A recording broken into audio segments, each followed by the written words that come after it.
Hello, everyone, and welcome back to Better Than a Pill. I'm Carrie Van, and I'm so grateful and excited to be here again to share with you today. In today's episode, we're going to be talking about what is important when it comes to our overall health and wellness.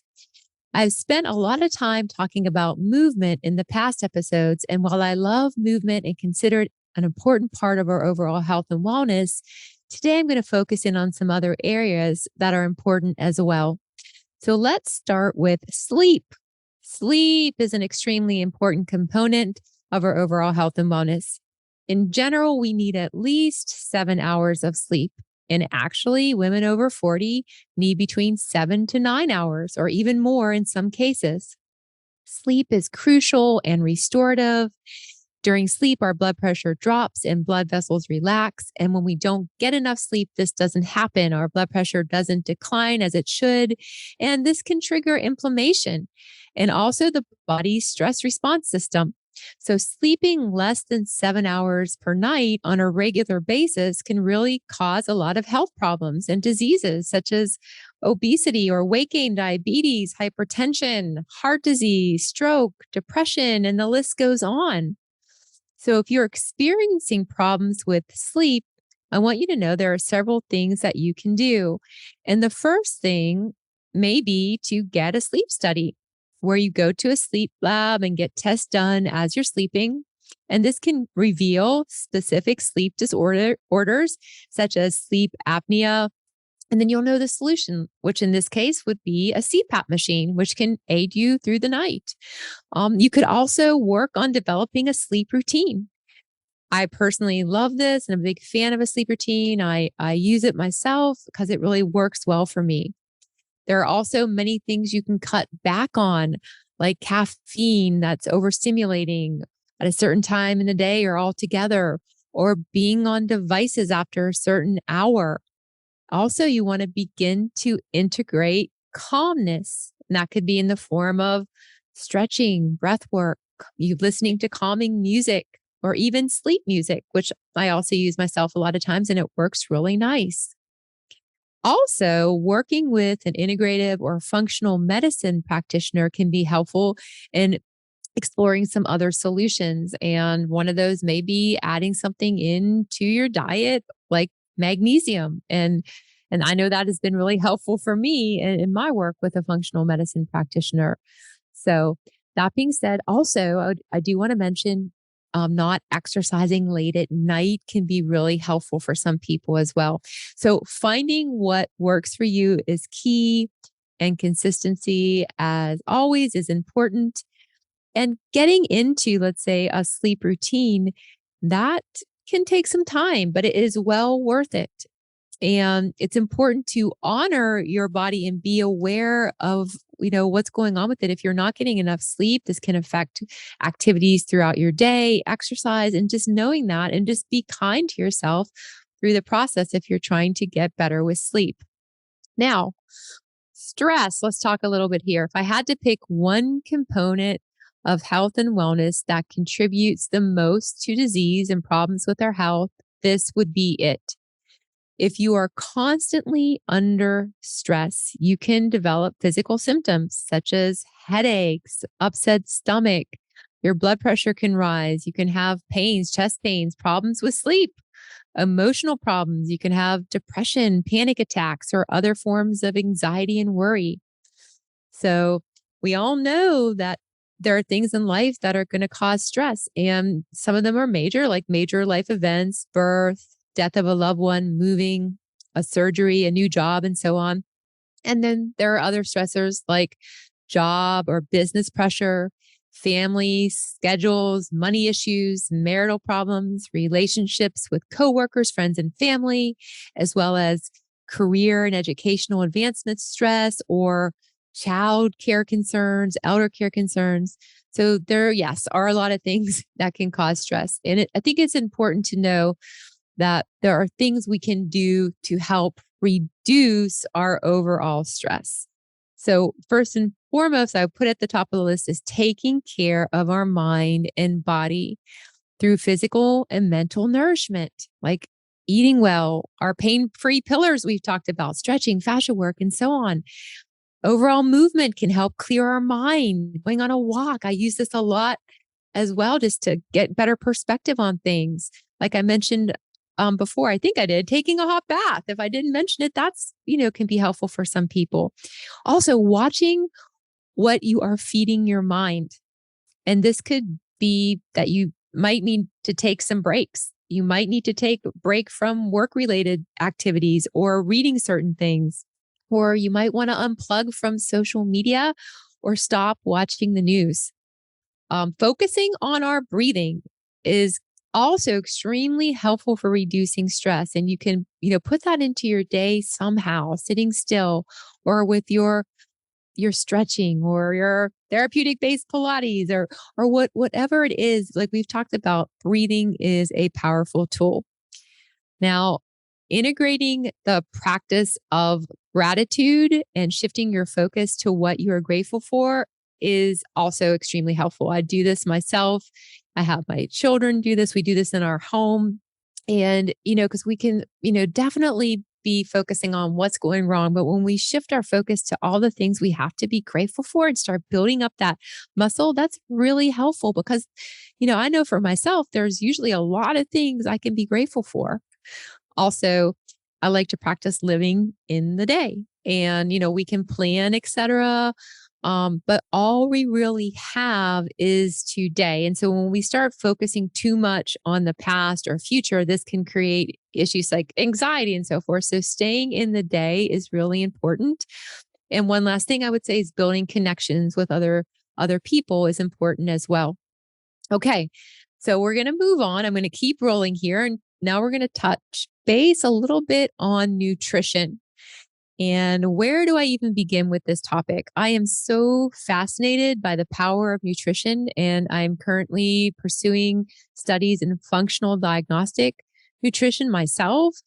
And what I was originally taught in school about nutrition and practice is just not enough. There's way more to the picture.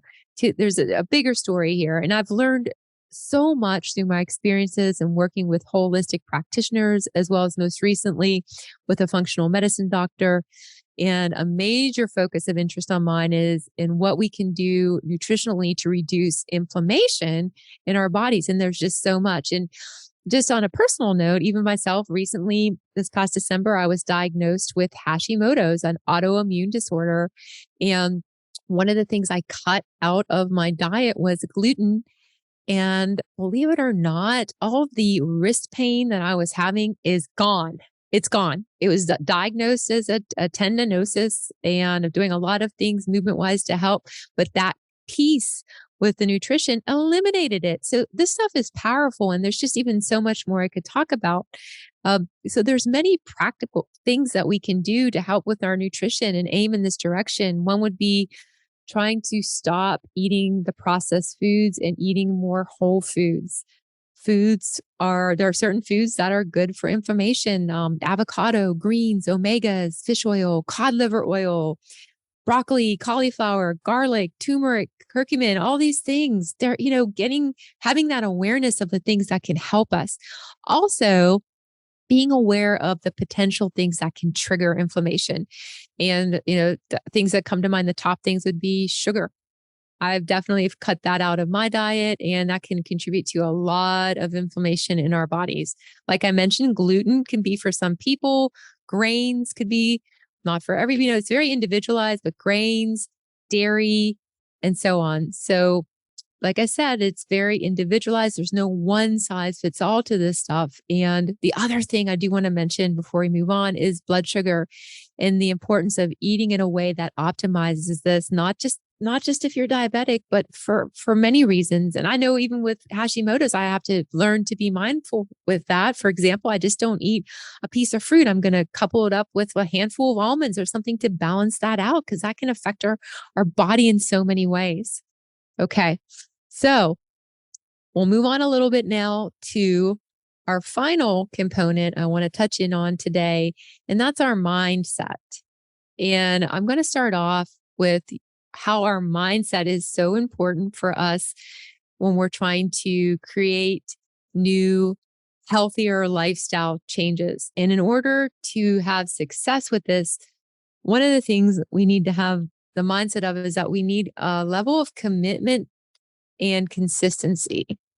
And that's going to allow habits to form. A habit can take 30 days or longer, right, to really stick. And then it still takes additional effort to develop. And there's a level of discipline involved with this. There's no cutting corners here. That's what it takes. Being successful with our lifestyle changes is no different from being successful in other areas of life. Okay. So we need commitment and we need consistency. Now, you can only make so many changes at once, or it can be counterproductive. So taking and making changes gradually, developing one habit at a time before adding another, I've found to be really helpful, not only for myself, but in the people that I work with.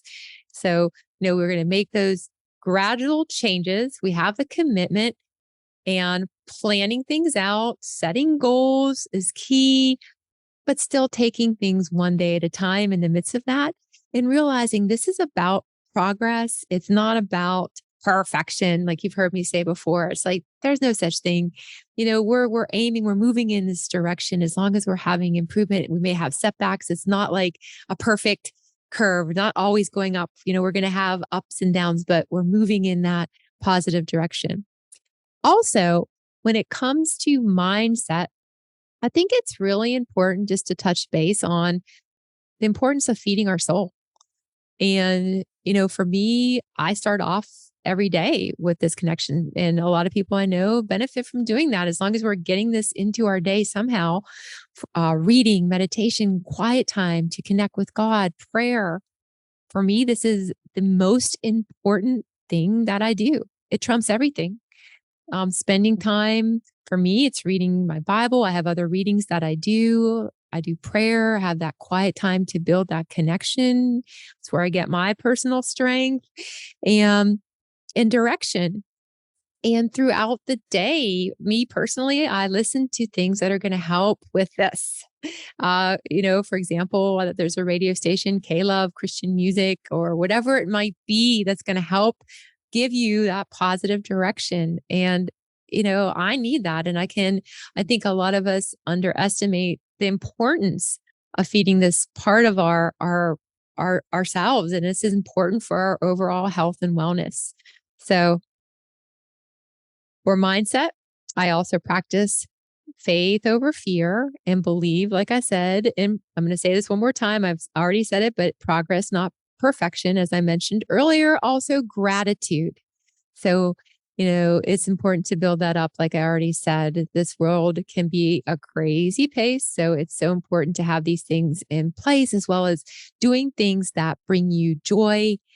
For example, for me, it might be going outside in nature or being in the sun or near water or whatever. Could be small thing like having a cup of hot mint tea. And taking the time to really honor where you are and working through, allowing yourself to work through whatever is at the forefront, whether it's fear, anger, sadness, all those things are important and they're not to be underestimated. So I just wanted to touch base on that. And just to recap, today we talked about what is important when it comes to our overall health and wellness. We touched base on the importance of sleep, managing stress, nutrition, our mindset. And I really hope that you have found this episode helpful. Remember, we do new episodes every week on Wednesday, and I look forward to having you join me then.